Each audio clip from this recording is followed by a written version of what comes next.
Alléluia. Hallelujah. Merci pour ton amour. Urakoze kubw'urukundo rwawe. Merci pour tes grâces. Urakoze kubw'ubuntu bwawe.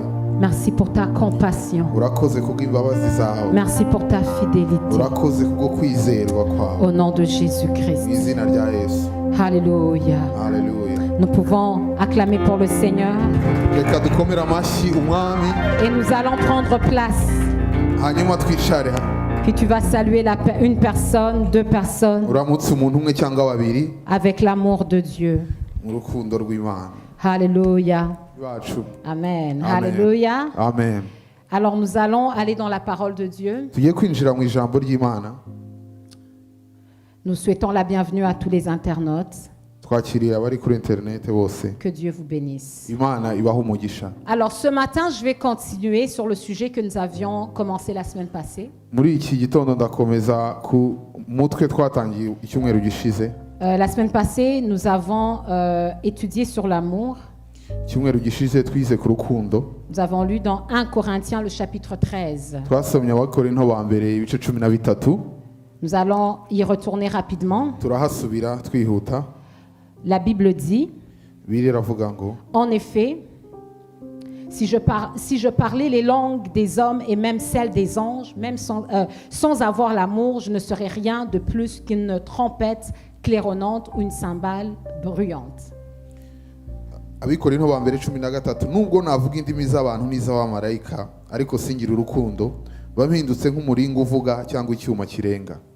Si j'avais des prophéties, je vais vous expliquer quelque chose avant de continuer la lecture. Mbere yuko dukomeza gusoma hari icyo ngiye gusobanura. Là, c'est l'apôtre Paul Uyu nguyu ni intumwa Paul qui continue. Il venait de terminer au chapitre 12 en parlant des dons spirituels. arangije igice kirangiye cya 12 avuga ku mpano z'umwuka wera. Alors, il a parlé des dons spirituels. Avuga ku mpano z'umwuka wera. Il dit qu'il y a plusieurs dons dans l'assemblée. Avuga yuko hari impano nyinshi mu nzu y'Imana. Gloire à Dieu. Amen. Et il enseigne qu'il faut utiliser ces dons comme un corps. Avuga yuko tugomba gukoresha izo mpano twahawe nk'uko umubiri ukora. L'église, tous les dons qui sont dans l'église du Seigneur Impano zose ziri mu nzu y'Imana doivent être utilisés avec harmonie. zigomba gukoreshwa mu buryo buhuye. Parce que nous formons tous un seul corps, Ku buryo twese hamwe tugiye hamwe dukora umubiri umwe. le corps du Christ. Umubiri wa Kristo. Gloire à Dieu. Cyubahiro ni cy'Imana. Et il va parler des ministères, des 5 ministères, Avuga imirimo itanu à la fin de Hanyuma. 1 Corinthiens le chapitre 12. arangiza igice cya 12. Et maintenant, il va parler d'un don qui est le plus excellent de tous les dons. Hanyuma aza kuvuga impano iruta izindi mpano zose. C'est pour cela que le chapitre 13 commence en disant en effet. Niyo mpamvu igice cya 13 gitangira kivuga ngo nubwo. Gloire à Dieu. Amen. Parce que justement, il veut nous expliquer pourquoi ce don est excellent. Yaramaze kutubwira mu gice gikurikiyeho uburyo iyo mpano ari ingenzi. Alors, il dit, en effet, si je parlais les langues des hommes et même celles des anges, mais sans avoir l'amour, je ne suis rien.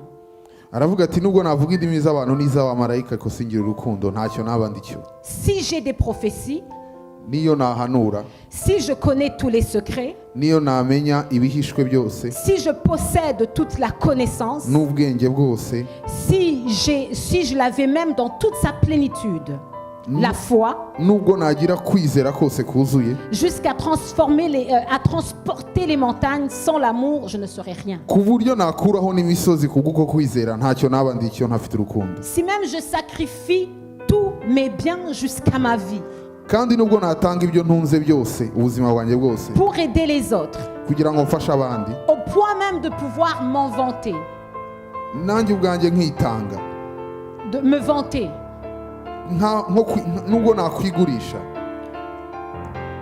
si je sacrifie tous mes biens jusqu'à ma vie pour aider les autres, au point de pouvoir m'en vanter.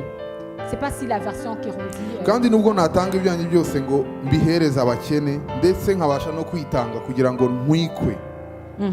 Sans l'amour, cela ne me servirait de rien. Ntafite urukundo ntacyo byaba bimaze. Donc, et il va continuer en disant au verset 4, l'amour est patient.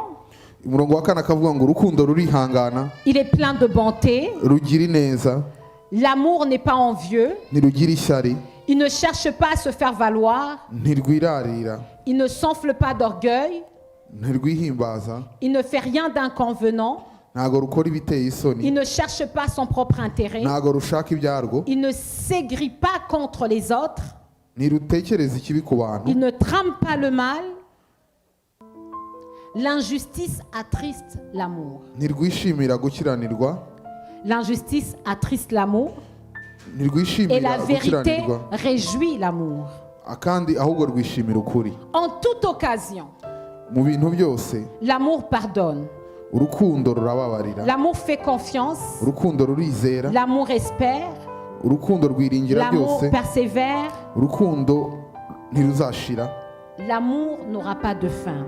urukundo ntabwo ruzashira, Les prophéties cesseront. guhanura kuzarangizwa, Les langues inconnues prendront fin. kuvuga izindi ndimi kuzagira iherezo, Et la connaissance particulière cessera. ubwenge nabwo buzakurwaho, Notre connaissance est partielle. kuko tumenya igice Et partielles sont nos prophéties. kandi duhanuraho igice. Alors nous allons également lire ce matin dans Matthieu le chapitre... On va lire dans Matthieu, on va lire le chapitre 22. Matayo igice cya 22. Nous allons lire le verset, on va lire le verset 35. Matayo ibice 22 umurongo wa 25. En apprenant que Jésus avait réduit au silence les Sadducéens, les pharisiens se réunirent. L'un d'entre eux, un enseignant de la loi, voulut lui tendre un piège. Il lui demanda, « Maître, quel est dans la loi le commandement le plus grand ?» Jésus lui répondit, « Tu aimeras le Seigneur ton Dieu de tout ton cœur, de toute ton âme et de toute ta pensée. » C'est là le commandement le plus grand et le plus important. Il y en a un second qui lui est semblable. Tu aimeras ton prochain comme toi-même. Tout ce qu'enseigne la loi et les prophètes est contenu dans ces deux commandements. 22. Tu peux lire du verset 34 en descendant.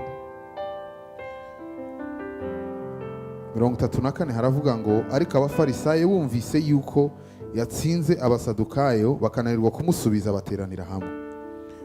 Umwe muri bo umwigisha amategeko amubaza amugerageza ati, mwigisha, itegeko rikomeye mu mategeko ni irihe? Nawe aramusubiza ati, kundisha Uwiteka Imana yawe umutima wawe wose n'ubugingo bwawe bwose n'ubwenge bwawe bwose. Iryo ni ryo tegeko rikomeye ry'imbere. N'irya kabiri rihwanye naryo ngiri, ukunde mugenzi wawe nk'uko wikunda. Muri ayo mategeko yombi, amategeko yose n'ibyahanuwe niyo ahurira. Abafarisayo bagiteranye Yesu arababaza ati, c'est bon, merci beaucoup. Alors ici dans Matthieu le chapitre 22, muri iki gice cya Matayo 22, Jésus est assis avec des personnes intelligentes, Yesu yicaranye n'abantu b'abanyabwenge, des personnes qui ont étudié. abantu bize. En effet, il est assis avec des Sadducéens et des pharisiens. Yari yicaranye n'abasadukayo n'abafarisayo. Il est assis avec des gens avec des doctorats. Yari yicaranye n'abantu bize Et surtout des gens b'abadogiteri. qui étaient docteurs de la loi, Abantu bari abadogiteri b'amategeko, docteurs de la parole, abadogiteri b'ijambo, des gens qui avaient examiné la parole abantu bari barasuzumye ijambo et ry'Imana, des gens qui aimaient discuter sur la parole. kandi bakundaga kuganira no kujya impaka ku by'ijambo ry'Imana. Et l'un d'eux a voulu tendre un piège à Jésus Umwe muri bo ashaka gutega umutego Yesu, et il lui a posé la question à savoir, c'est quoi le commandement le plus grand? amutega aramubaza ngo ni irihe tegeko riruta ayandi Et gukomera. Jésus a répondu à cette personne. Yesu aramusubiza, Il lui a dit, tu aimeras le Seigneur ton Dieu ukunde Uwiteka Imana yawe de tout ton cœur, n'umutima wawe wose de toute ton âme et de toute ta pensée. n'ubwenge bwawe bwose. Il va parler aussi de l'amour du prochain. Hanyuma avuga no gukunda mugenzi wawe. Il va dire que toute la loi, Aravuga ngo amategeko yose. j'aimerais que tu puisses bien surligner ça. Il dit que toute la loi. Ndifuza yuko iki kintu gisigarana, amategeko yose. et les prophètes n'ubuhanuzi est contenu dans ces deux commandements. yuzurira muri iryo tegeko De la Genèse kuva mu itangiriro jusqu'à l'Apocalypse. kugera mu byahishuwe. Gloire à Dieu. cyubahiro ni cy'Imana, La parole de Dieu, ijambo ry'Imana, la grâce de Dieu, ubuntu bw'Imana, de la création. Imana irema. Parce qu'ici Jésus dit toute la loi et les prophètes. Ahangaha Yesu aravuga ngo amategeko yose n'ibyahanuwe byose. Gloire à Dieu. Amen. Alléluia. Hallelujah. Donc toute la loi de Moïse, Amategeko yose ya Mose de la Genèse. kuva mu itangiriro, Gloire à Dieu. Il dit Amen. que tout ce qui est contenu là-dedans, ibiri muri ayo mategeko tout ce yose, qui est à l'intérieur de toutes les prophéties, ibiri mu buhanuzi bwose tout, byose c'est contenu dans ces deux commandements. byuzurira muri iryo tegeko rimwe. C'est quoi le premier commandement que Jésus a dit? Ni irihe tegeko rya mbere Yesu Il yari a dit tu yavuze? vas aimer Dieu de tout ton cœur, de toute ton âme et de toute ta pensée. Aravuga ngo ukundishe Uwiteka umutima wawe wose Est-ce que tu n'ubugingo peux bwawe m'aider à bwose. prêcher ce matin et dire à ton voisin aime Dieu de tout ton cœur, de toute ton âme et de toute ta pensée? Urashobora kumfasha ukabwira mugenzi wawe ngo kundishe Uwiteka umutima wawe Tu vas le wose. dire avec conviction parce que Jésus a dit que c'est le plus grand commandement. Bwira mugenzi wawe nk'aho ari itegeko rimwe riruta ayandi. Vous savez, nous en tant qu'humains, on aime la grandeur. Twebwe nk'abantu dukunda ibintu binini, On aime la grandeur en toutes choses. dukunda ibintu binini gusa. Est-ce que vous êtes là avec moi? Muri kumwe nanjye, On aime la grandeur. dukunda ibinini, La grandeur, la gloire dans nos finances. dukunda La grandeur ubutunzi dans bwacu buba nos vies. bwinshi, La grandeur dans les ministères. ko imirimo dukora La iba ari grandeur minini, dans la carrière. kariyeri zacu ziba La nkuru, grandeur dans tous les domaines de nos vies.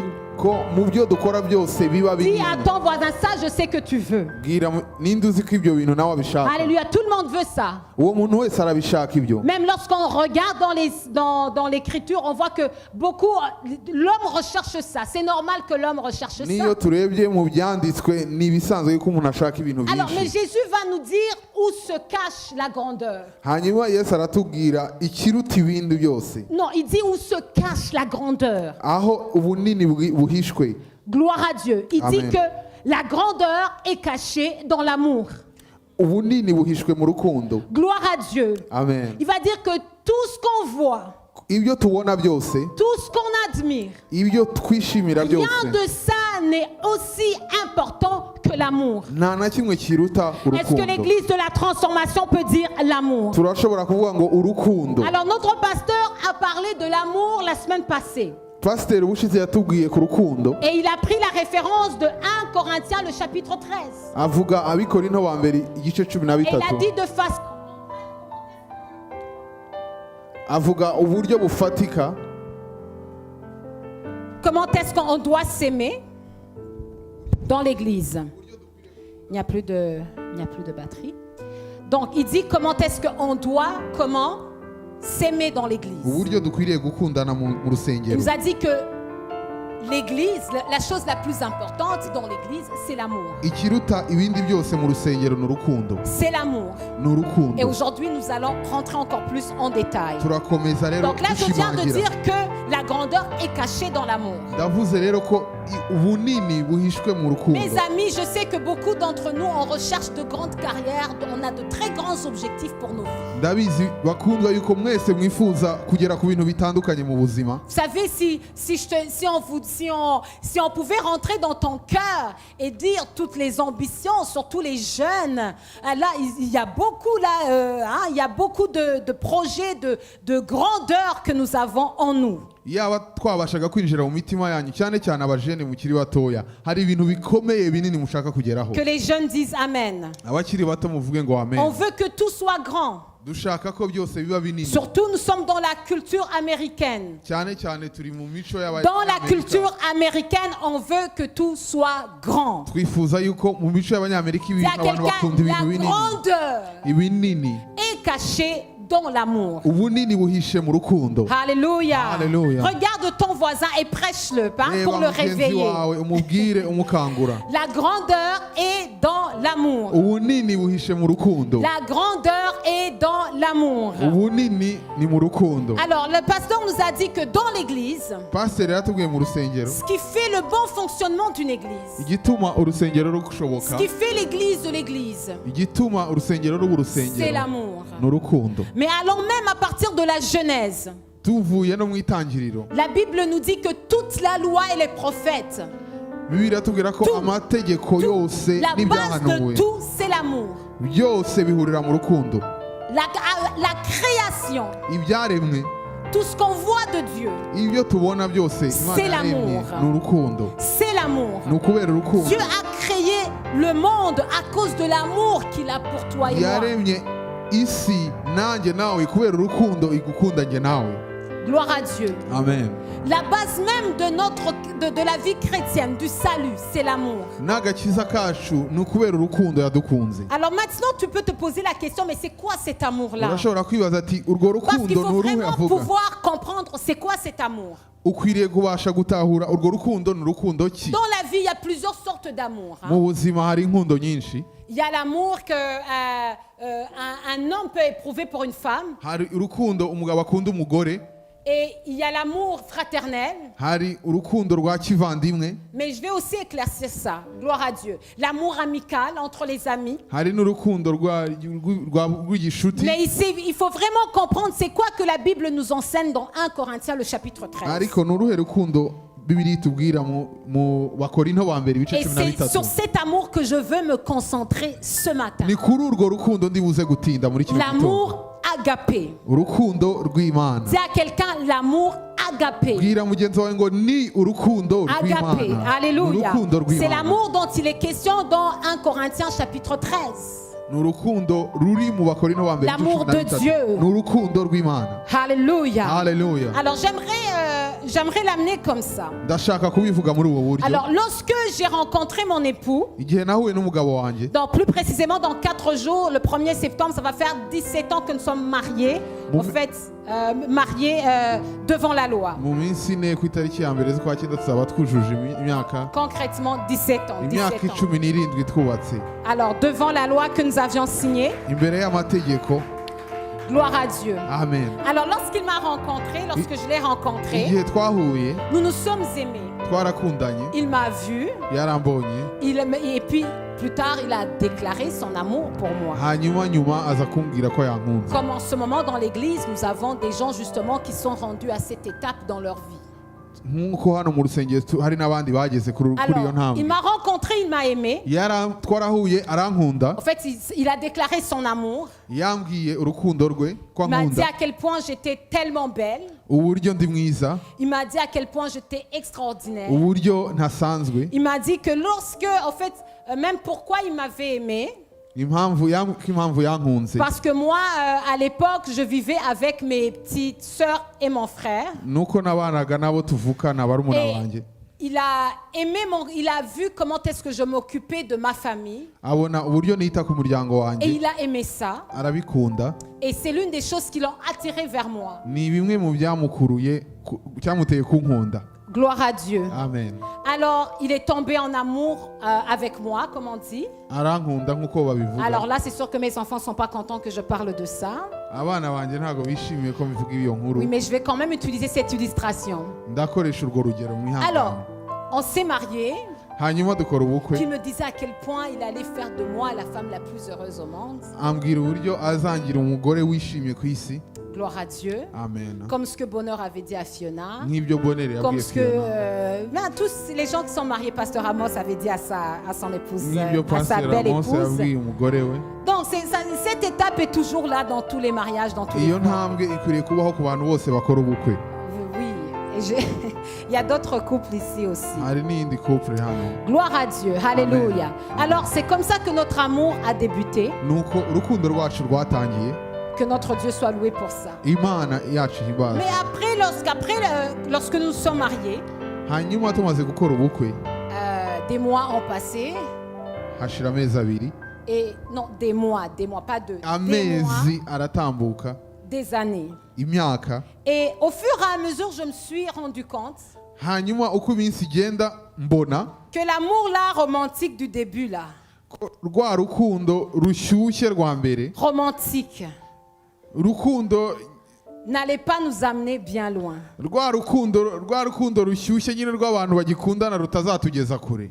Dis à quelqu'un, ça va jamais t'amener bien loin. Bwira mugenzi wawe ngo ntago En ruzakugeza fait, ça c'est ahantu pour kure. commencer la chose. Ruriya ni urwo gutangira Ça c'est gucana pour imodoka, commencer la chose. ni urwo gushyushya ibintu. Mais pour que le mariage dure, Ariko kugira ngo urugo il rukomere y a un autre amour qui doit apparaître. hari urundi rukundo rukwiriye kuvuka, Est-ce que vous me suivez bien? rukwiriye kugaragara. Parce qu'au fur et à mesure que nous avons vécu ensemble, Kubera ko uko igihe cyashize il tubana s'est rendu compte que j'avais des défauts. yaje gusanga mfite ibintu bibi. Donc, il s'est rendu compte qu'au-delà d'être une bonne sœur pour mes sœurs et frères, Mbere nyuma yo kubona yuko nabanye j'ai neza abo apporté un autre tuvukana, bagage avec moi. hari ibindi bintu nazanye. J'ai apporté mes défauts aussi. Nazanye n'ibibi byanjye ngira. Gloire à Dieu. Amen. Alors, lorsqu'un homme est en train, par exemple, un garçon, un jeune homme est en train de, vous savez, de courtiser une jeune fille, Iyo umugabo arimo arareshya umukobwa il va lui dire, je n'arrive pas à dormir sans toi, il faut qu'on se marie rapidement. akamubwira ati sinkibasha gusinzira ntari kumwe nawe, dukwiriye gukora ubukwe vuba. Mais quelques années plus tard, Hashira imyaka tu peux te rendre compte que la personne à laquelle tu disais que tu n'arrives pas à dormir sans elle, maintenant c'est la personne qui t'empêche de dormir. ukaza gusanga wa muntu wavugaga yuko utabasha gusinzira utamubonye, ubu noneho niwe ukubuza gusinzira. Est-ce que vous me suivez? Murankurikiye? Est-ce que vous me suivez? Muri kunkurikira? Alors ça prend plus que ça, ça prenait plus que ça. Rero bisaba ikiruta Donc ibisanzwe. je me suis rendu compte qu'on avait besoin de plus que cet amour romantique. Naje gusanga dukeneye urukundo ruruta Un ubwo mariage kureshana. ne peut jamais être bâti sur un amour volatile, juste romantique, juste c'est chaud. Ntabwo urugo rushobora kubeshwaho gusa n'urukundo rw'ibigurumana rw'ibishyushye gusa. L'amour de la télévision qu'on nous montre. Rwa rukundo tubona muri televiziyo ku Est-ce que quelqu'un mafilimi. me suit? Muranyumva? Est-ce que quelqu'un me suit bien? Muri kunyumva? Est-ce que quelqu'un me suit bien? Muri kunyumva Parce neza? que le monde maintenant a tendance à s'arrêter sur cet aspect-là. Kubera ko isi ikunda kugarukira aho ngaho. Regarde bien même une amitié qui dure. Reba n'ubushuti bumara igihe buramba. Ça doit être plus que cet amour-là fraternel, normal. Comment est-ce que je peux le dire? Ça doit aller plus que ça. Ça doit être plus profond Urukundo que rusanzwe des qualités ruramba. que tu peux voir dans une personne et apprécier.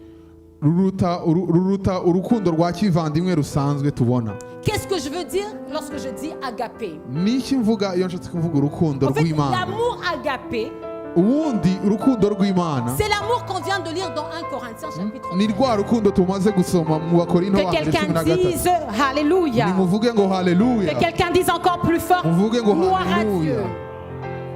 Donc agapé, Agape cyangwa se urukundo rw'Imana c'est un amour qui implique la fidélité et l'engagement de la volonté. ni urukundo rusaba kwitanga no kwiyemeza gukunda ku bushake. L'engagement de la volonté. Kwiyemeza aimer. ku bushake gukunda. Donc je me suis rendu compte, toujours en utilisant cette illustration, Ngikoresha rwa rugero rwanjye De mon nabahaye mariage. rw'urugo rwanjye, donc je nabonye me ko suis rendu compte que maintenant, nasanze ko noneho ce n'était pas l'amour, j'ai vu, je suis tombée amoureuse, un beau jeune homme. gusa kwishima nkavuga ngo narongowe n'umugabo mwiza, Il umukozi fallait que w'Imana. j'engage ma volonté, Uzi kuvuga neza, nagombaga guhitamo kwiyemeza l'aimer kumukunda avec ma volonté ku bushake. et dire, il peut changer, Birashobora guhinduka, il peut être bon aujourd'hui et le lendemain ne pas être bon, arashobora kuba uyu munsi ari mwiza ejo agahinduka mubi, mais je dois continuer à l'aimer. ariko nkwiriye gukomeza kumukunda. Que quelqu'un dise agapé. Nimuvuge ngo urukundo Donc, c'est rw'Imana un amour qui engage ta volonté. ni urukundo rusaba kwiyemeza, C'est un amour qui va au-delà des émotions. ni urukundo rurenga amarangamutima. Il se distingue des autres formes d'amour par sa nature morale et sa force de caractère. Ruruta izindi nkundo zose mu kwihangana no mu gukunda cyane. Gloire à Dieu. Amen. C'est un amour qui a un caractère. ni urukundo rwihangana, C'est un amour qui est fort. ni urukundo rukomeye, C'est un amour qui est volontaire. ni urukundo rw'ubushake.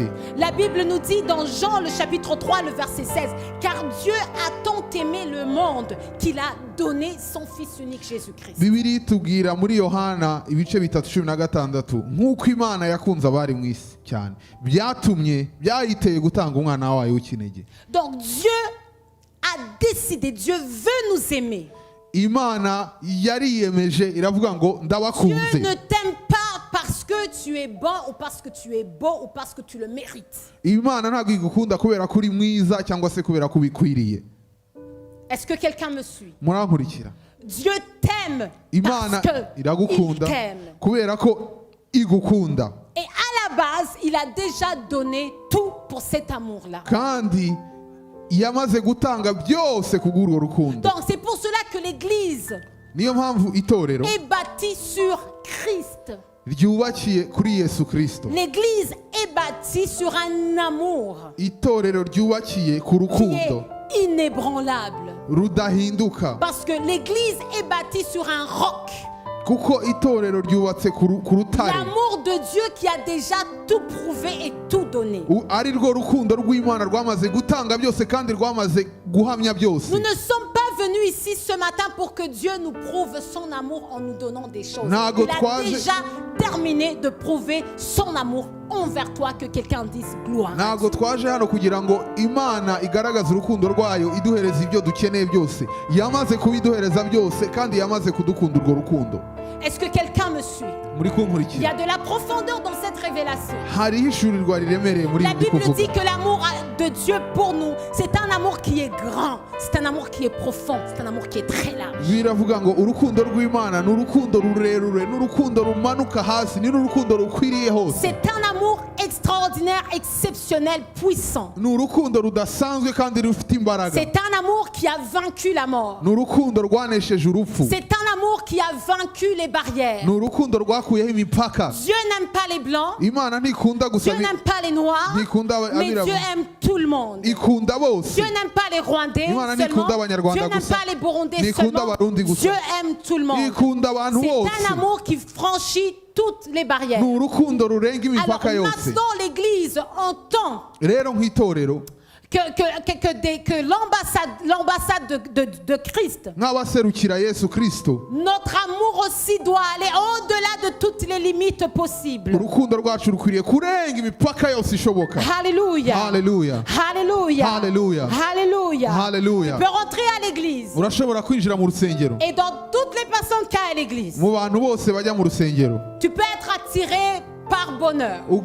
ugashima bonera, ugakururwa na On doit bonera. dire, moi j'aime bien ce jeune homme. Njyewe nkunda uno musore, Je le vois agir bien dans la maison de mbona Dieu. yitwara neza mu nzu Je vois y'Imana, à quel point il sert le Seigneur avec passion. mbona uburyo akorera Imana cyane Et là, tu n'ubushake, vas vouloir te lier d'amitié avec lui. ugashaka kuba inshuti nawe, Et tu vas vouloir qu'en fait, il fasse partie de ton club d'amis. ugashaka yuko nawe ajya mu nshuti zawe, Lorsque tu organises une petite fête à la maison, tu veux l'inviter. hanyuma wategura umunsi mukuru wawe Parce que tu aimes ukamutumira, bien parler avec lui. kubera ko wifuza Parce kuganira qu'il nawe, est agréable. kuko ari umuntu mwiza. Il y a une affinité à cause de quelque chose. Il y a quelque chose que tu apprécies en lui. Hari ikintu ugomba gushima muri we.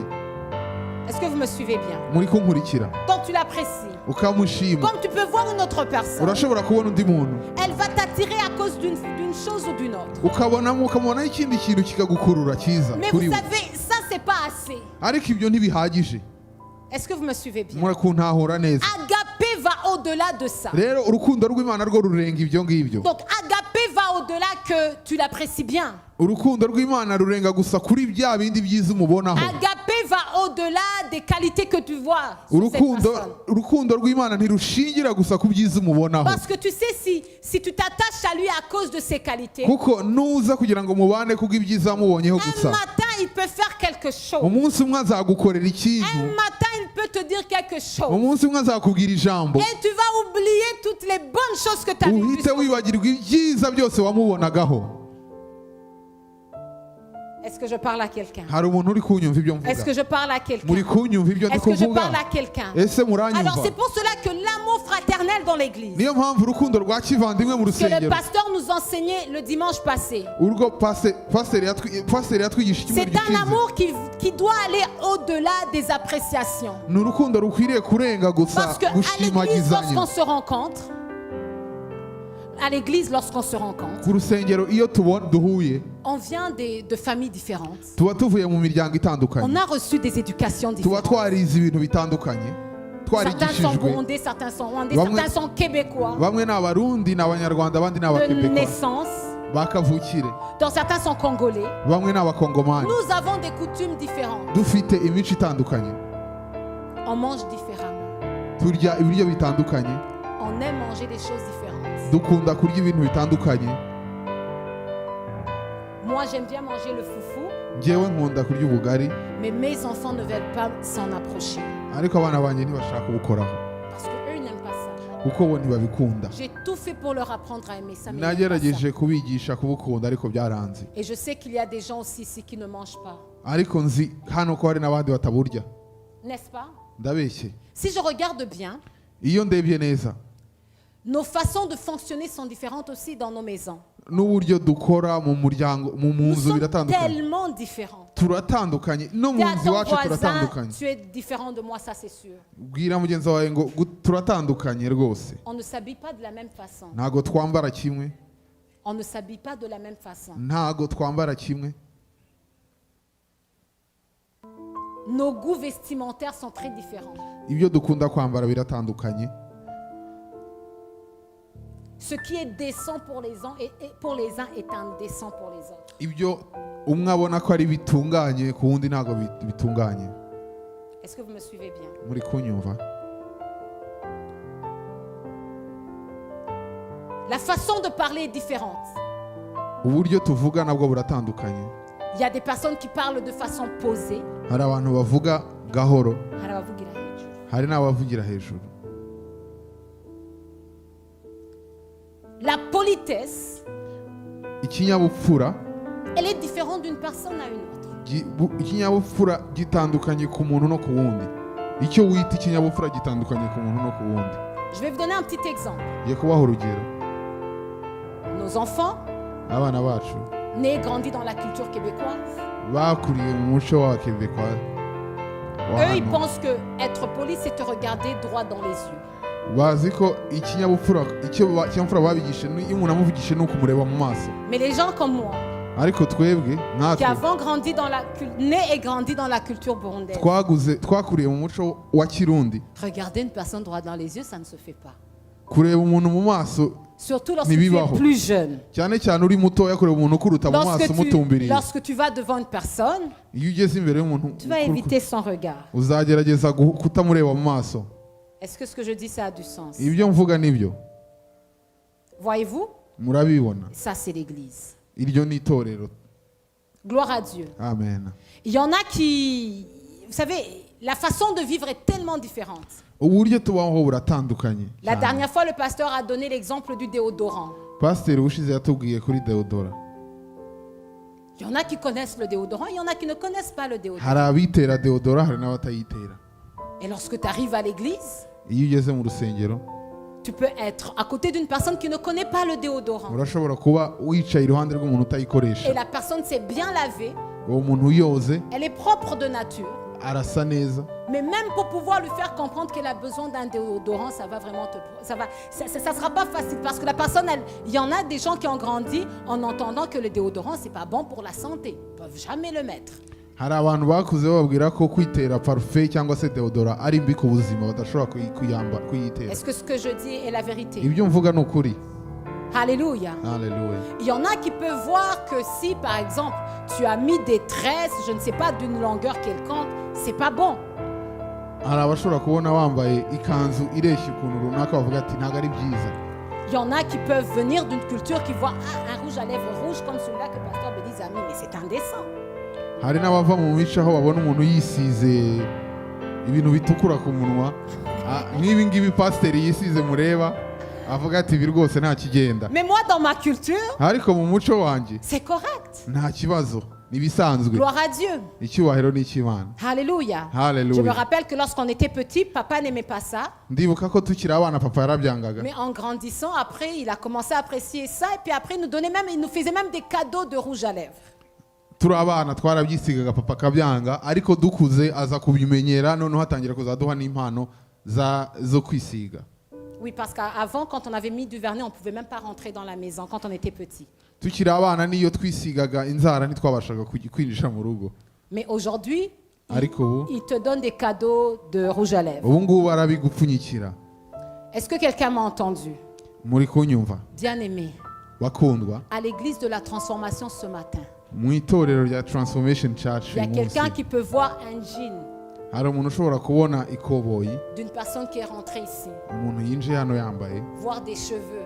akareba imisatsi ye, Maintenant, c'est garçons et filles, hein? akavuga ati uno mukobwa cyangwa uyu Parce que même muhungu. les garçons font les cheveux. Ubu ngubu n'abahungu basigaye bakora imisatsi. Que les jeunes disent Alléluia. Abakiri bato Que nimuvuge les jeunes disent haleluya, Alléluia. nimuvuge haleluya. Quelqu'un peut voir des jeunes avec les cheveux. Ukabona umuntu ukiri muto n'imisatsi, Tu vas dire, c'est quoi ce diable qui s'est emparé de cet enfant? ukavuga ngo ni irihe dayimoni riri kugaragara muri uyu mwana. Est-ce que vous me suivez? Muri kunyumva? Les amis, on fait tous partie du corps de Christ. Twese turi mu mubiri wa Kristo. La Bible dit que celui qui croit en son cœur, baravuga ngo uwizera n'umutima wawe, celui qui confesse que Jésus-Christ watura ko Yesu Kristo est mort et ressuscité, yapfuye kandi akazuka, le croit en son cœur akabyizera mu mutima we, et le déclare par sa bouche. hanyuma akabyatuza akanwa ke, Cette personne est née de nouveau. uwo muntu aba avutse ubwa kabiri. C'est un frère. Ni umuvandimwe muri Dis Kristo. à quelqu'un, c'est un frère. Bwira mugenzi wawe ngo ni umuvandimwe C'est une wawe, sœur. ni umushiki wawe, La personne qui parle à ton goût. umuntu uvuga nk'uko ubikunda, La personne qui parle de façon que tu n'aimes pas. na wa wundi uvuga uko udakunda, C'est également un frère. nawe ni mwene so, Tu dois l'aimer. ugomba kumukunda. La personne qui croit dans le déodorant, tu dois l'aimer. Mwene so ukunda La kwambara personne qui kwitera déteste le deodora, déodorant, tu dois l'aimer. mwene so utitera deodora nawe ukwiriye kumukunda. Est-ce que vous comprenez ça? Muri kunyumva? La personne qui s'habille tellement bien pour venir à l'église, Wa c'est bien. muntu wambara neza aje mu nzu y'Imana, Mais la personne qui vient en jean aussi, il faut l'aimer aussi. na wa wundi uza yambaye jeans nawe ni ukumukunda. Gloire à Dieu. Amen. On doit s'accepter. Twese dukwiye kwakirana. Hier, on était en train de parler avec mon mari. Ejo twarimo turavugana n'umugabo On a wawe, vu quelque chose de très beau. tubona ikintu cyiza. Parce qu'on avait vu un mélange de cultures extraordinaire. Twari twabonye imico myinshi Où est-ce qu'on itandukanye, voit des gens ensemble? tubona abantu hamwe, Ils sont tellement connectés maintenant qu'il n'y a même plus de, il y a plus de barrières. En fait, ils ne reconnaissent même plus c'est quoi qui est burundais, c'est quoi qui est congolais, c'est quoi qui est Kinyarwanda. Tout est là-dedans, tout est là-dedans et tout fait partie de leur vie. imico yari ivanze cyane ku buryo utakimenya Burundi, Umunyarwanda n'Umukongomani, byose byaricanye. Il y avait de la beauté en cette chose. Hari harimo ibyiza muri ibyo bintu. C'est ça, Agapé. Urwo ni rwo rukundo rw'Imana. Gloire à Dieu. Amen. Je dois t'aimer, Nkwiriye kugukunda peu importe ton passé.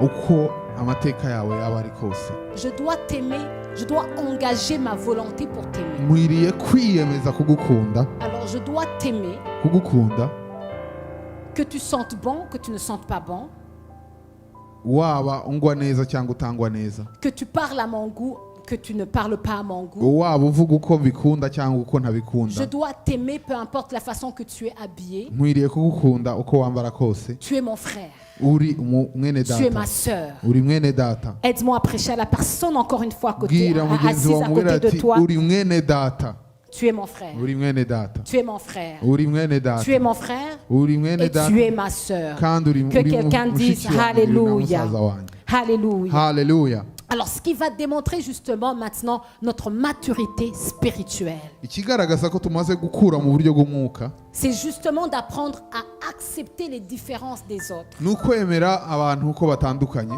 uko bari. Gloire à Dieu. Amen.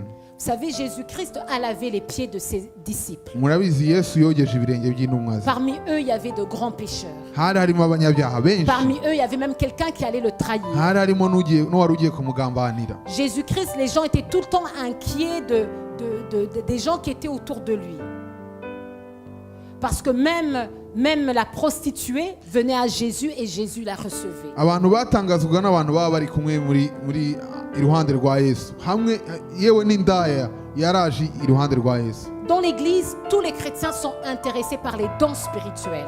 Mu rusengero abakristo bose bifuza impano z'umwuka Mais wera, la Bible nous dit que le plus grand don qu'on puisse posséder dans l'église, c'est l'amour. Bibiliya ikatubwira rero impano iruta izindi zose dushobora kugira no kwakira mu rusengero. Les personnes qui veulent parler en langue, Umuntu ushaka kuvuga mu ndimi, les personnes qui veulent prophétiser, umuntu ushaka les guhanura, personnes qui veulent prêcher de continent à continent. umuntu ushaka kubwiriza J'ai une amahanga bonne nouvelle ce matin. ngufitiye inkuru Le nziza. don le plus excellent qu'on doit rechercher en tant qu'Église du Seigneur. Urukundo ruruta izindi dukwiriye gushaka Le cyane. don, impano. Impano dukwiriye gushaka Le kuruta don izindi. excellent qu'on doit rechercher, Impano iruta izindi zose dukwiriye gushaka c'est l'amour. ni urukundo. Et aho niho dutsindigwa.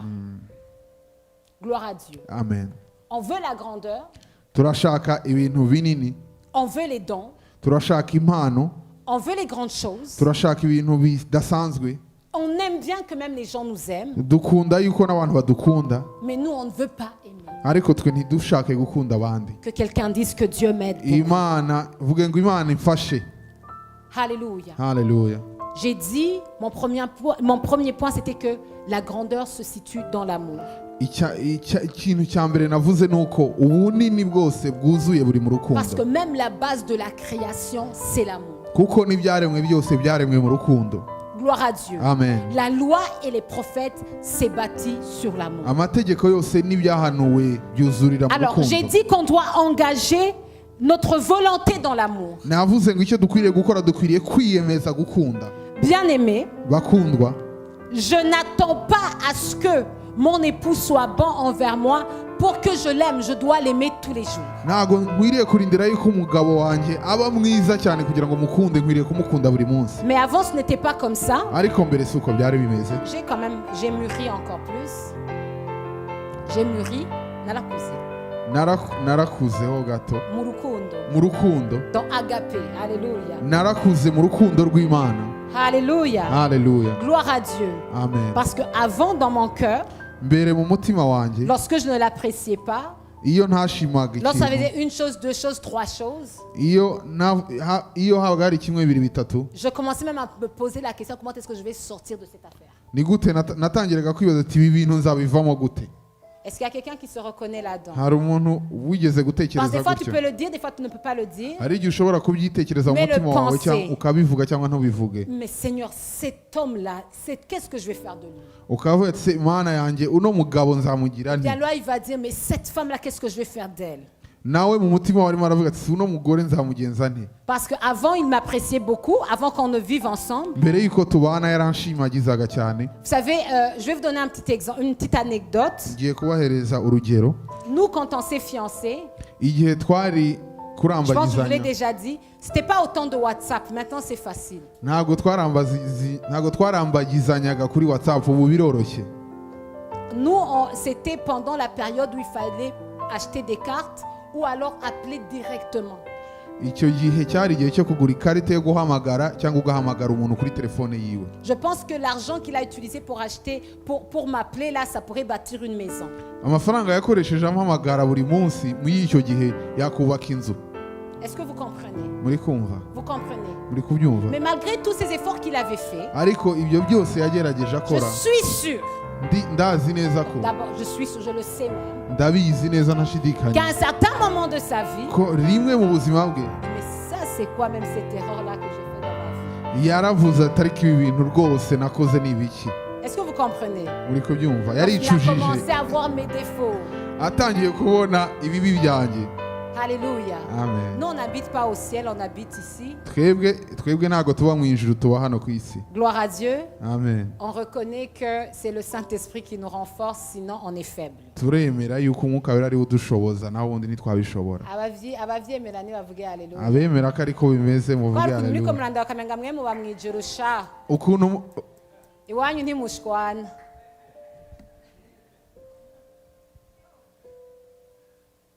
Est-ce que vous comprenez ce que je suis en train de dire? muri kumva icyo ndi kugerageza Alors, kubabwira. cet amour-là a dû grandir. Urwo rukundo rero rwa agape Cet rw'Imana amour-là rwarakuze. doit grandir. Urwo rukundo rukwiriye gukura muri wowe. Alors, retournons dans 1 Corinthiens chapitre 13. Dusubire mu Bakorinto On a 13. parlé de la volonté qu'on doit engager dans Bavuze cet yuko amour. dukwiriye kwiyemeza kugira urwo Et rukundo. 1 Corinthiens chapitre 13, Abakorinto ba mbere 13 en fait, va nous parler des actions concrètes que cet amour-là doit poser. uraza ugiye kutubwira ibyo urwo rukundo rukwiriye gukora. Alléluia. Amen. Et en fait, nous décrit cet amour-là. Ruraduhishurira urwo rukundo uko rumeze. La Bible nous dit, à partir du 4e verset, Kuva ku murongo wa 4 biratubwira ko agapé et patient. Dis à quelqu'un agapé et bwira patient. mugenzi wawe ngo urukundo rw'Imana rurihangana. La personne là qui a des boucles d'eau, elle est bon. Je vais donner des exemples précis, hein, n'est-ce pas? On peut être une église, voilà. Ngiye Tu peux voir une kugerageza personne qui gutanga porte, ingero. un garçon qui porte une boucle d'oreille. Urashobora kubona umusore wambaye Nous qui sommes de iherena. la vieille école, nous sommes choqués par ça. Twe twigiye mu ishuri rya kera tugatangara. Lorsque je vois un garçon avec une boucle d'oreille, Mbonye umuhungu watoboye ugutwi. je vais tirer plus attention. Je vais regarder si c'est vraiment une personne qui est née de nouveau, vraiment pour vrai. Nkitegereza ndeba ko ari umuntu wavutse ubwa À kabiri. cause de la boucle d'oreille, hein, Kubera atoboye ugutwi. agakiza chatugakeka cyane. Vous comprenez? Murabyumva? Alors, la Bible nous dit qu'agapé doit être patient. Biratubwira ko urwo rukundo rwihangana. Si toi, tu es arrivé à ce point de ta vie où tu crois qu'il ne faut pas percer des oreilles, Niba wowe waramaze kugera ku rwego aho wumva ko udakwiriye gutobora ugutwi, sois patient avec la personne qui a percé son oreille. mwihanganire wa wundi wagutoboye. Dis à quelqu'un, sois patient. Mwihanganire. Sois patient. Tu Mwihanganire. peux conseiller, Urashobora kumugira inama, tu peux exhorter dans l'amour, urashobora kumugira inama mu rukundo, mais tu dois être patient. ariko ikirutaho ukwiriye kumwihanganira. Alléluia. Amen. Mon mari peut me conseiller, Urukundo, umugabo wanjye arashobora kungira inama, mais il doit être patient avec moi. ariko akwiriye nanone Parce qu'il y a bien kunyihanganira. des choses qu'il aimerait voir chez moi, Kuko hari ibintu byinshi yifuza kubona qu'il n'a pas bihinduka encore vu, n'est-ce pas? bitaraba. Alors, il doit être patient avec moi. Akwiriye kwihangana rero kugeza icyo gihe. Je dois être patient avec Na- toi. nanjye nkwiriye kukwihanganira. Alléluia. Amen. Moi, l'Éternel a dû en tout cas, il continue même à me briser sur ça. Imana n'uyu munsi iracyanyigisha ibyo bintu. Parce que dans la vie, normalement, je suis une personne qui est très ponctuelle. Njyewe mu buzima busanzwe ndi umuntu ugendera ku Et gihe. s'il y a une chose qui a apporté beaucoup de frustration dans ma vie, chers amis, Niba hari ikintu cyanteye kugubwa nabi cyane mu buzima, c'est le retard des Africains.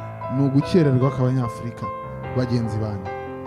Est-ce que vous m'avez compris? Muranyumva? Il y a quelqu'un qui est en retard là, en tout cas moi là, je demande toujours au Seigneur de m'aider là à l'accepter.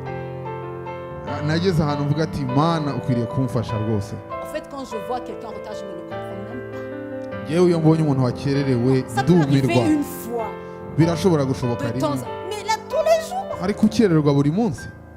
L'Éternel a dû me briser sur ça. Imana yarinze kunkoraho kuri icyo kintu Beaucoup. cyane inshuro Parce nyinshi. qu'en fait, quand même, je regarde une personne là qui est tout le temps en retard, moi dans la chair, Jewe Mumubidi, Iyo mbonye umuntu uhora wakererewe iyo ndi mu mubiri, là je la regarde et puis en fait, j'hésite même à dire ce que je ressens dans mon cœur. yewe ndacecetse simbivuga uko mbitekereza. Alors Dieu a dû m'apprendre Imana rero yanyigishije que l'amour que je dois démontrer à mes frères et ko sœurs, urukundo nkwiriye kwereka abavandimwe banjye je dois bene data, grandir dans la patience. nkwiriye gukura mu En fait, kubihanganira. même parmi les choses pour lesquelles je me disputais avec mon mari au début de notre mariage, c'était le retard. Nk'ikintu nakundaga gupfa n'umugabo wanjye no gukerererwa. Aïe, aïe, aïe, aïe, aïe, aïe, on s'est beaucoup disputé sur le retard. Icyo ngicyo twaragipfuye pe. Ah, je disais, mais toi, tu es en retard. Mais là, maintenant, il n'est plus en retard. Icyo gihe naramwiraga ati byatinze ibintu byatinze, ariko ubu ngubu ntibigitinda biri ku gihe. Et il essaie. Arabizi. Alléluia. Aragerageza. Vraiment, maintenant, il est bon. Ubu ngubu Même arabikora hier, neza. on s'en allait quelque part. En fait, il était prêt avant moi. Ejo hari ahantu Est-ce qu'on peut twagombaga acclamer pour kugenda, ça? yari yiteguye Alléluia. imbere yanjye, reka tumukomere Donc, on amashyi. doit être patient les uns envers les autres. Dukwiriye kwihanganirana hagati yacu.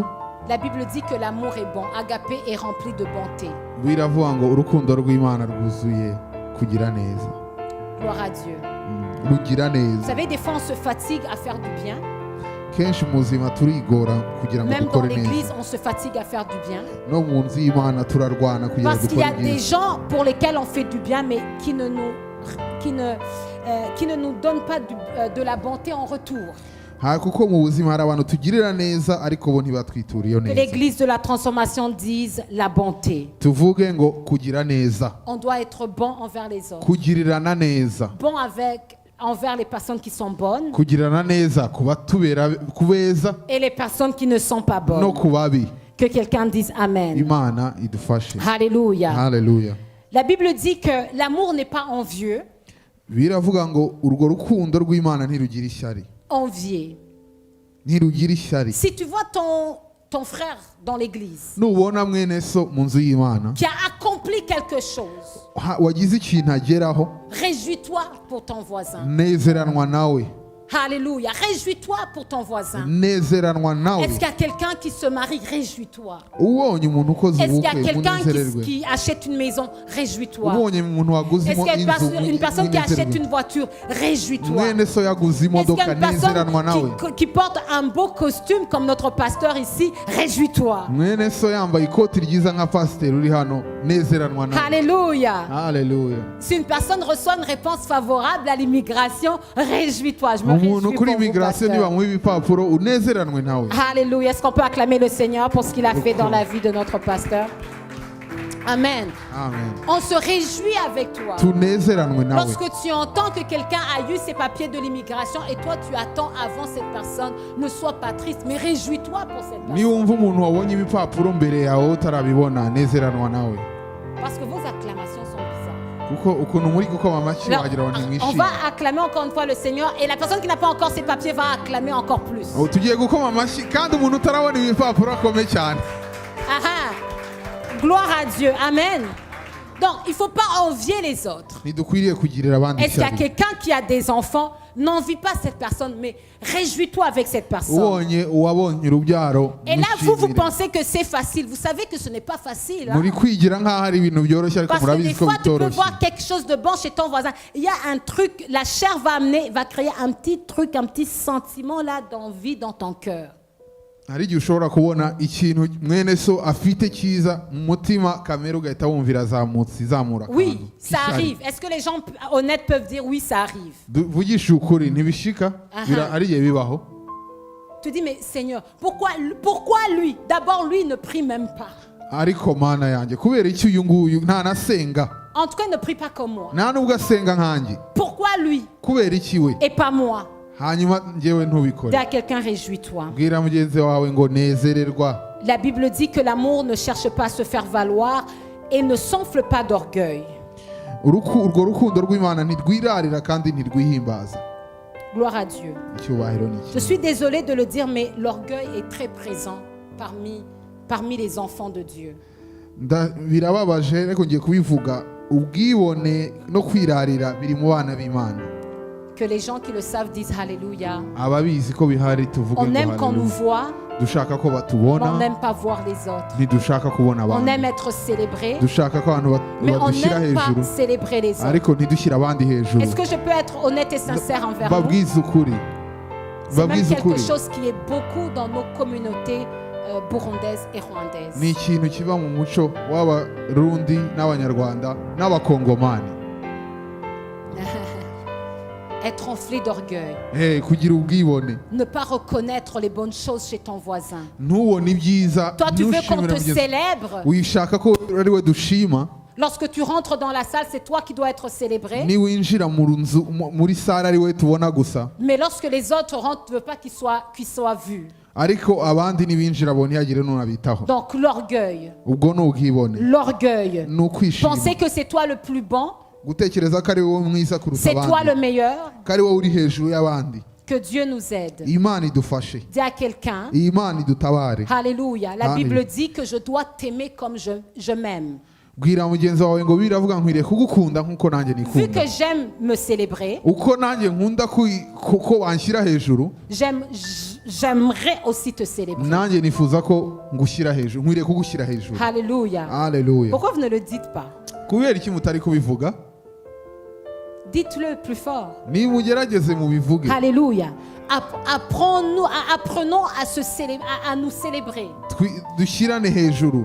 Alléluia. Amen. Célèbre ton voisin. Mugenzi wawe umushyire Célèbre ton hejuru, prochain. umunezererwe, Acclame pour ton voisin. umukomere amashyi, Acclame les succès des autres. wishimire intsinzi Célèbre les z'abandi, autres. Alléluia. wishimire abandi. Lorsque c'est pas tous les jours ton anniversaire. Ntabwo anniversaire yawe ari buri munsi Il y a un wanyu. enfant ici qui, je pense qu'à chaque fois qu'il y avait un anniversaire, il pensait que c'était son anniversaire. Est-ce que c'était Gil qui l'a fait très longtemps? Il pensait à chaque fois qu'on chantait pour quelqu'un, il chantait pour lui. On chantait pour lui. abana benshi kuri anniversaire yose bagira ngo Mais ni il y a des yabo. chrétiens qui sont comme ça. Hari abakristo bameze Lorsque gutyo. c'est pas ta journée d'anniversaire, tu n'es Niba pas atari content. umunsi wa Il anniversaire wawe faut célébrer ntiwishime, les anniversaires des autres aussi. ukwiriye kwishimira n'abandi. Alléluia, gloire à Dieu. Amen. Amen. Amen.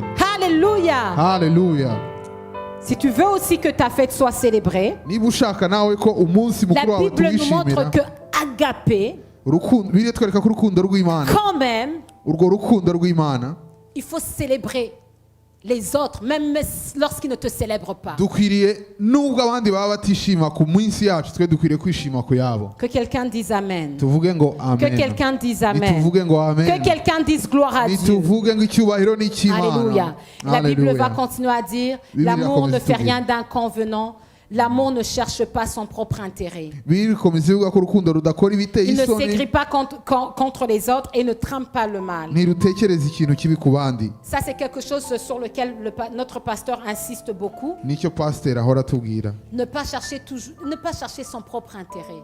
nitwishakira inyungu zacu. Malheureusement, si on se dit la vérité, Tuvugishije ukuri ariko la chair de façon générale, tubivuze muri abantu ubusanzwe, nous cherchons nos propres intérêts. twishakira inyungu zacu. Est-ce qu'il y a quelqu'un qui est honnête ce matin qui dit je sais ça c'est moi? Tuvugishe ukuri, hari umuntu ushobora kuvuga ati ibyo bintu ndabigira, Je cherche toujours mon intérêt avant de voir l'intérêt des autres. mpora nishakira ibyanjye gusa aho gushaka n'inyungu z'abandi. Cherche l'intérêt de ton frère. Shaka n'inyungu za mwene so. Alléluia. Amen. C'est pour cela que même si en Christ nous avons la liberté, Niyo mpamvu nubwo muri Kristo dufite umudendezo, avant de faire quelque chose, mbere yuko tugira icyo dukora, pense est-ce que cette chose, elle va être agréable aussi pour les autres? ese iki kintu ngiye gukora kirangwa neza n'abandi bagenzi banjye, Les jeunes, abakiri batoya, aussi dans nos choix, mu byo duhitamo gukora, dans les styles nouveaux, mu myambaro mishyashya igezweho, il faut toujours se poser la question. ukwiriye kwifata umwanya ukibaza icyo C'est vrai, kibazo. moi je l'apprécie, Yego, uyu mwambaro ni mwiza, njye ndawukunda, mais est-ce que ariko je ne vais pas mettre mal à l'aise les autres? ntago ndi bumereshe n'abandi bantu. Est-ce que vous me suivez? Muri kuntahura. Alléluia. Haleluya. Cherchez l'intérêt des autres. Twifuza inyungu z'abandi. Tu as la liberté de le faire, Ufite umudendezo wo gukora ibyo ushaka, mais il faut te poser la question à savoir, est-ce que les autres vont tirer un profit, un intérêt dans ce que tu veux faire? ariko uyibaza ati se ibi ngiye gukora birazanira inyungu abandi, biragwa neza abandi. Gloire à Dieu. Amen. Alléluia. Des fois, ça nous prend de mourir. Hari igihe bidusaba yuko dupfa. Gloire à Dieu. Amen. Des fois, ça te prend que tu vas faire des dépenses Hari igihe binadusaba yuko ukoresha uburyo cyangwa amafaranga pour l'intérêt des autres, kubw'inyungu z'abandi, plus que tu n'as dépensé pour toi-même. aho kugira ngo uyakoreshe kubw'inyungu Par zawe. exemple, là, il y a la pluie. Il y a la pluie qui va tomber. Urugero, imvura igiye kugwa, Tu vas dire, bon, je ne veux pas dépenser beaucoup pour l'essence. ntabwo nshaka gukoresha amafaranga Donc, menshi je kuri vais rentrer esanse, directement ngiye chez moi. guhita ntaha iwacu Mais nirukanka. si tu considères l'intérêt de ton frère, Ariko nutekereza inyungu za mwene so, tu vas dire, non, je vais d'abord aller te déposer. ariko reka ukavuga ati reka mbanze ngeze mu rugo mwene data nawe. Est-ce que vous me suivez? Muri kuntahura. Parce que c'est vrai que financièrement, ça te mettrait plus à l'aise de rentrer directement. Kuko birashoboka mu buryo bw'amafaranga bwari kuba ari ubwenge kuhita utaha wihuta, Tu as reçu la parole de Dieu ariko wakira ijambo ry'Imana et là, tu veux rentrer à la maison ugiye gutaha juste comme ça. gutyo. Mais si agapé agit en toi, Ariko urukundo rw'Imana rukoreye parce muri que la wowe, Bible nous dit que la foi est agissante par l'amour. biravuga ngo urukundo, ukwizera kugaragarira mu rukundo. Alléluia. Amen. Gloire à Dieu. Amina. Donc, tu vas te donner la peine. Urihangana, Tu vas prendre ton voisin. ufate mugenzi Tu wawe, vas prendre ton ami. ufate inshuti yawe, Tu vas prendre la personne qui est assise à côté de toi. ufate uwo mwicaranye mwene so, Tu vas aller la déposer chez elle. hama ugende umugeze mu rugo iwe. Alléluia. On ne Alléluia. considère pas ta poche seulement, utitaye ku nyungu zawe mais gusa en mu considérant mufuka, que la personne aussi a besoin que tu prennes soin d'elle. ariko ukiyotekereza ko na mugenzi Son wawe nawe akeneye intérêt kumwitaho. est que tu puisses la déposer à la maison, Inyungu ziwe nawe nuko ukwiriye kumugeza mu rugo, pas trempée, atajovie, atanyagiwe. atanyagiwe. Alléluia. Amina. Dis à quelqu'un, considère mes intérêts aussi, Bwira mugenzi wawe ngo ita ku nyungu zanjye et je nanjye, vais considérer les tiens nanjye aussi. izawe nzazitaho. Amen. Alléluia. Amen. Et la Bible continue, va parler que l'amour ne se réjouit pas des injustices. Iravuga ko urukundo rutishimira L'amour se imanza réjouit de zitabera, la vérité. Amen. Enfin, tout ça, rwishimira ukuri, c'est la imanza description de zibera. agapé. Ibyo byose navugaga n'urukundo Et la rw'Imana. personne qui possède cet amour parfaitement, Umuntu rero ufite urwo rukundo rw'Imana rwuzuye c'est la personne de Jésus-Christ. ni Yesu Kristo. Alléluia. Haleluya. Nous les humains, on va faillir quelque part. Twebwe abantu turagerageza ariko hari aho tugera tukananirwa, Mais Jésus-Christ, lui, ariko Yesu Kristo il t'aime tous les jours. agukunda iminsi yose. Il ne t'aime pas Ntabwo agukunda gusa parce que tu as fait du bien kuko seulement. wakoze ibyiza, Il t'aime tous les jours. agukunda buri munsi. Vendredi, on a lu dans la parole de Dieu Ku wa gatanu twasomye mu ijambo où ry'Imana, on a vu que Dieu cherche notre bonheur. aho twabonye ko Imana Dieu yishimira veut ton kugubwa neza bonheur. kwacu. Alléluia. Imana yishimira Dieu ibyiza cherche byacu. nos intérêts. Imana ishaka inyungu zacu Pourquoi? Parce que lui, il nous aime. kuko we Complètement. aradukunda byuzuye. Alléluia. Alléluia. Nous allons nous lever dans la présence de Reka Dieu. duhagarare mu kubaho kw'Imana. Bien-aimé, lorsqu'on apprend sur l'amour, Bakundwa, iyo twize ku rukundo c'est juste un appel pour devenir encore meilleur. ni ukugira ngo tugume gukura mu rukundo. Alléluia. Haleluya. Que je devienne meilleur. Kugira ngo dukomeze gukura cyane, Parce que j'ai aussi besoin de grandir encore plus dans l'amour. kuko nshaka gukura mu rukundo. Je veux aimer mes enfants encore plus. Nshaka gukunda abana banjye birushijeho. Alléluia. Je veux aimer mon voisin, mon église Nshaka encore plus. gukunda bene data bagenzi banjye cyane. Alléluia. Gloire à Dieu. Amina. Gloire à Dieu. Vous Haleluya. savez, il y en a qui ont des bébés ici. Hari abafite abana muri twebwe, Vous savez, les bébés sont merveilleux. abana ni beza cyane. Mais à moins d'être rempli là de démons, lorsque tu vois un bébé, en tout cas, tu te réjouis. Usibye kuba wuzuye amapepo, kubona umwana w'umubebe ukwiriye kwishima. Alléluia, n'est-ce pas? Amen. Mais vous savez, dans la vie, tu sais, bonheur, il regarde Juru, il dit, oh waouh. Murabizi, Bonheur yarebye ijuru aravuga wow. Mais Juru va commencer bientôt à courir comme à Ganzé. Ariko vuba Juru azatangira kwirukanka Il va nk'aganze, commencer à casser les choses dans la maison. atangire kumena ibintu mu nzu. Mais ça, c'est pas, ça, c'est rien là. Ibyo ngibyo ni bitoya. Après, ils vont commencer à parler. Ubu noneho azatangira kuvuga, Tu vas parler, ils vont te répondre. uvuge agusubize, Ils vont te dire, je ne suis pas d'accord avec toi. avuga ati ibyo Et en tout simbyemezanya cas, nawe, toi, ce que tu dis, en tout cas, c'est pas vrai. akubwira ati ibyo urimo uravuga ntabwo ari byo. Alléluia. Et Haleluya. je pense que ceux qui ont des enfants encore plus grands, Ariko abafite abana, n'est-ce pas? ndabizi ko abafite abana il bamaze kuba arrive des bakuru moments dans murabizi, la vie, même vos enfants vous déçoivent. birashika mu buzima yuko abana bawe baguhakanye cyangwa En tout cas, ça a changé. Ce n'est plus là l'affection là qu'ils voyaient du petit là, du petit bébé.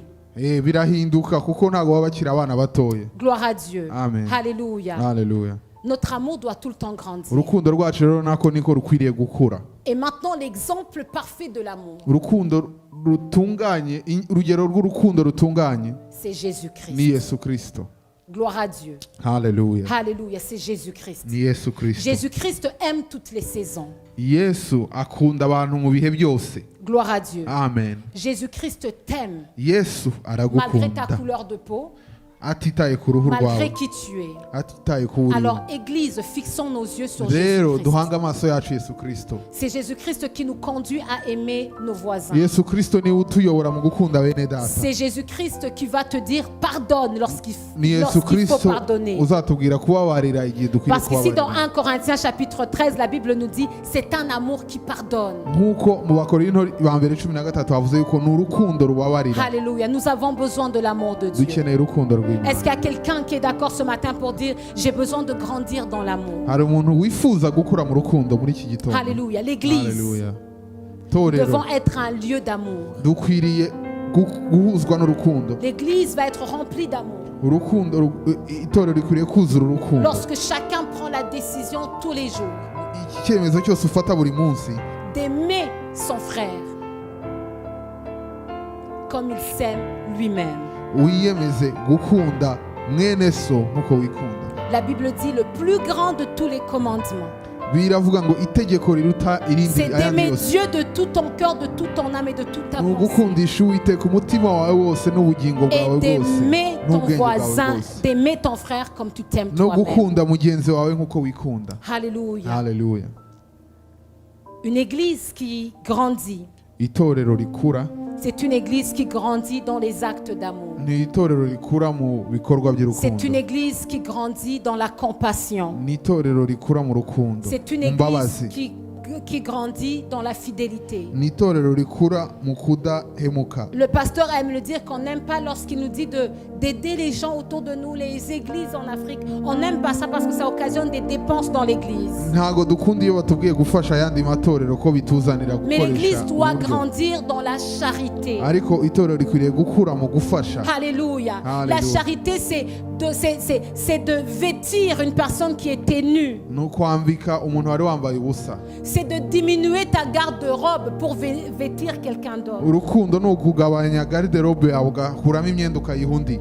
Que quelqu'un dise Amen. si tu Imana crois. idufashe tuvuge amen. La Bible dit que lorsque Jésus-Christ, il reviendra, il va nous dire: Bibiliya iravuga ngo Yesu nagaruka azatubwira. j'étais en prison, tu n'es pas venu. Narindi mu nzu y'imbohe ntiwansura. J'étais malade, tu n'es pas venu. Nari ndwaye ntiwaza kunsura. Alléluia. Alléluia. Nous devons grandir dans l'amour. Dukwiriye gukura mu rukundo. Alléluia. Alléluia. Élève tes mains vers le ciel. Nurambura ibiganza byawe hejuru. Tu vas demander la grâce d'aimer. Usabe ubuntu bwo Moi, en tout gukunda. cas, lorsque j'entends cette parole Igihe iyo numvise iryo jambo me challenge. rirampiga. Parce que je me rends compte que j'ai besoin d'apprendre à aimer encore plus. Mbona yuko nkwiriye kwiga urukundo cyane. Alléluia. Nkwiriye kwiga gukunda. Demande au Saint-Esprit de te remplir d'amour ce matin. Saba Mwuka Wera kukuzuza urukundo. Alléluia. Tu peux même Alléluia. t'approcher d'une personne. Nushake wegere na mugenzi wawe. Une personne peut-être même avec qui tu ne parles pas d'habitude. Udasanzwe wenda unavugisha Dans l'église. mu rusengero. Et tu peux aller l'embrasser et prier avec elle. Ugende umusuhuze hanyuma musenge hamwe. Alléluia. Alléluia. Parce qu'on veut recevoir une grâce particulière ce matin. Ko turifuza urukundo rudasanzwe. Alléluia. Va t'approcher d'une personne. Egera nimwegerane. Alléluia. Une personne peut-être avec qui tu n'as jamais causé. Egera mugenzi wawe, Une mugenzi personne wawe avec qui peut-être tu n'as pas d'affinité. mutari Oui, wavugana levez-vous. cyangwa mutamenyera. Alléluia. Et tu vas aller prier avec cette Hanyuma personne. musengane hamwe. Alléluia. Lebrekato sakatalaba. Alléluia. Alléluia. Alléluia. Reçois la grâce de l'amour. Akira ubuntu bw'urukundo. Reçois la grâce de l'amour ce Akira matin. ubuntu bw'urukundo. L'amour qui embrasse toutes sortes de gens. Urukundo rwakira abantu bose. L'amour qui embrasse toutes sortes de personnes. Urukundo rwakira bose. Alléluia. Alléluia. Nous avons besoin de cet amour. Dukeneye urwo rukundo. L'amour qui rend visite aux malades. Urukundo rusura abarwayi. L'amour qui s'inquiète de son prochain. Urukundo rwita kuri mugenzi wacu. Alléluia. Alléluia. Un amour qui accueille. Urukundo rwakira abantu. Un amour qui met ensemble. Urukundo ruhuza. Un amour qui regroupe Urukundo ruhuza abantu. et ne disperse. Rudatandukanya abantu. Alléluia, c'est l'amour de Dieu. Oh, ni urukundo rw'Imana. Alléluia, l'amour de Dieu. Urukundo Je veux recevoir, Saint-Esprit, cette urwo grâce rukundo d'aimer. ndarushaka Mwuka Wera. D'aimer les gens de toute couleur, de toute tribu. Gukunda abantu b'ubwoko bwose n'amoko yose. Alléluia. Lebre bakate seyeleba. Alléluia, alléluia. Je veux recevoir la grâce de l'amour. Ndashaka. Alléluia, ce don excellent.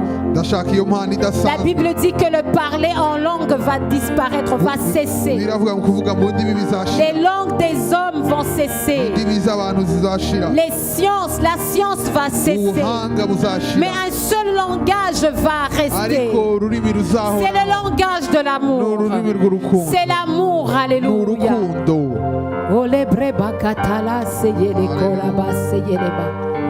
Alléluia. Alléluia. Alléluia. Alléluia.